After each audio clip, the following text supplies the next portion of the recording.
Welcome back to the Repro Review Show. I'm your host Doug, and today we are talking about a ROM hack of the puzzle game Bust a Move. Bust a Move is a color match puzzle game released in 1995, starring the two main characters from Bubble Bobble, Bub and Bob. Oh, so that's their names. You know, I never thought to ask. These two being here hits a particularly nostalgic sweet spot because Bubble Bobble is one of the first games I ever remember playing as a kid.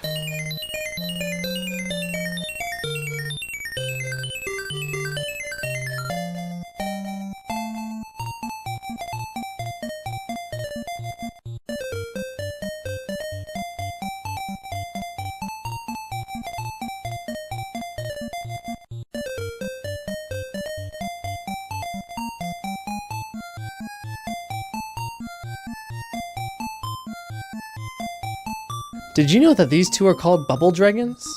This is news to me. Originating in Japan initially under the title Puzzle Bobble, it was renamed to Bust a Move when coming to North America because the 90s. I like the name Puzzle Bobble way better. It gives it a sense of continuity. Bust a Move sounds more like a Dance Dance Revolution knockoff rather than a puzzle game. And look at this cover art compared to the original Japanese cover. This is a game clearly in denial about how cute it is.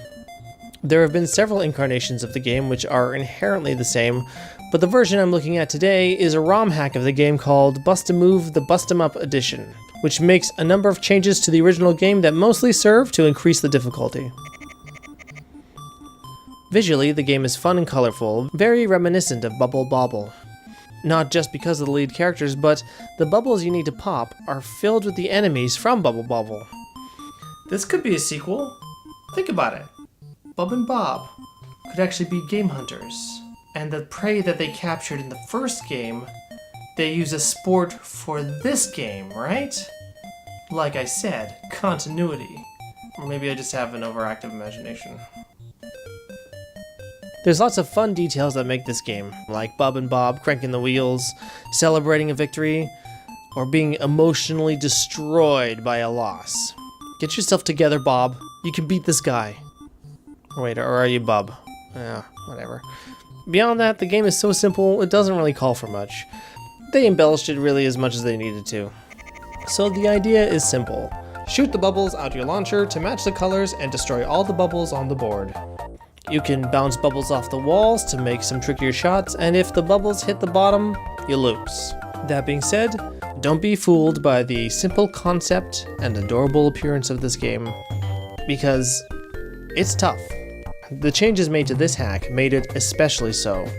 Instead of matching 3 colors to pop the bubbles, now you have to match 4. And trust me, that makes it significantly harder. In fact, I've never played the original Bust a Move, so I'm sure now that I'm used to this harder version, the original should be a breeze. This version sees completely remapped levels for single player. You can either play one-player mode or verse mode against a computer opponent. One-player mode has 100 levels, and while it starts off easily enough, it does get pretty tough as it goes. There's a fairly logical difficulty curve, with some levels that are extra hard to stump you, and then a few easy ones to keep your spirits up. If you progress well, you get a nice steady stream of continues. But those really tough levels can dry up your continues before you know it. There's no save system, but there's a very thorough password system. Bust out the old pen and paper because you'll need it. So not unlike Dr. Mario, you progress by matching the colors and blowing them up, but in reverse, so you shoot up rather than throw down. But unlike Dr. Mario, the ceiling starts to descend, giving you a time limit before it comes crashing down on you.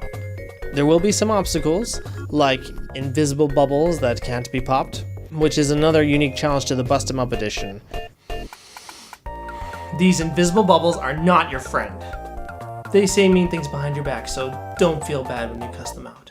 There are also some helpful bubbles like the Thunder Bubble, which destroys a whole row, a Flame Bubble, which destroys a cluster, and the Water Bubble, which changes the color of the bubbles underneath it. That one can make things better or worse for you.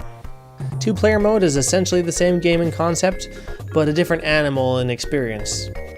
Both players still shoot bubbles to match colors, but it's less about clearing out your bubbles and more about outlasting the other player. For every set of bubbles you pop, it launches more bubbles at your opponent.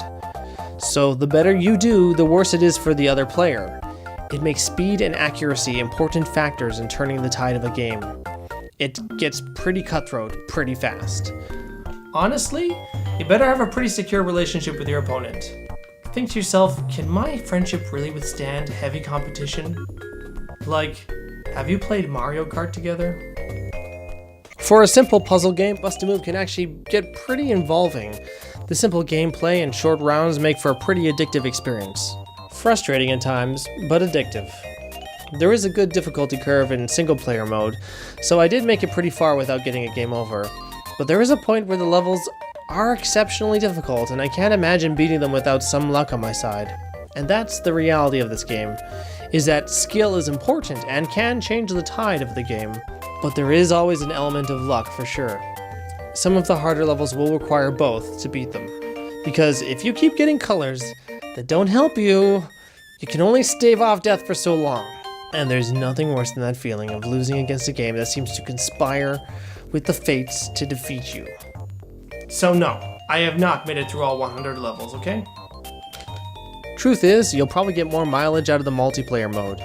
It was a game that my girlfriend Allie and I bonded over. And yes, we've also put Mario Kart to the test, so I think we'll be alright.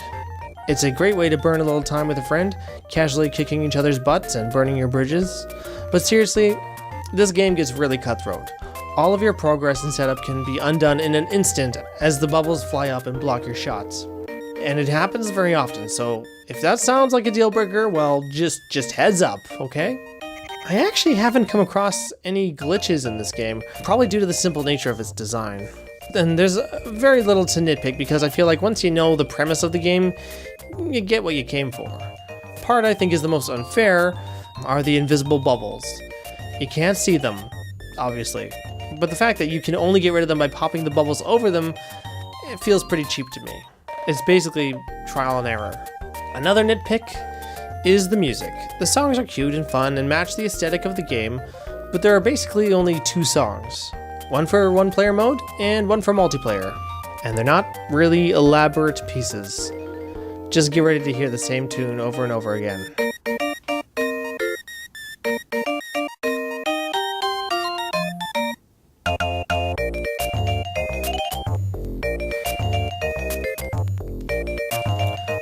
A little more variation couldn't hurt. Could we get a new track every 10 levels? I'll take 20. Bust-A-Move, the Bust-Em-Up edition, is nothing to write home about, but is exactly what it aspires to be. It's a conceptually simple puzzle game that's been given a boost in difficulty. Single player is fun, but doesn't have loads of replay value. But I've had a great time in multiplayer. If you enjoy games like Tetris and Dr. Mario, this game will be right up your alley. In the end, I gotta give Bust-A-Move, the Bust-Em-Up edition, 3 out of 5 Bubble Dragons. That is a game worth playing. We'll see you next time on the Repro Review Show.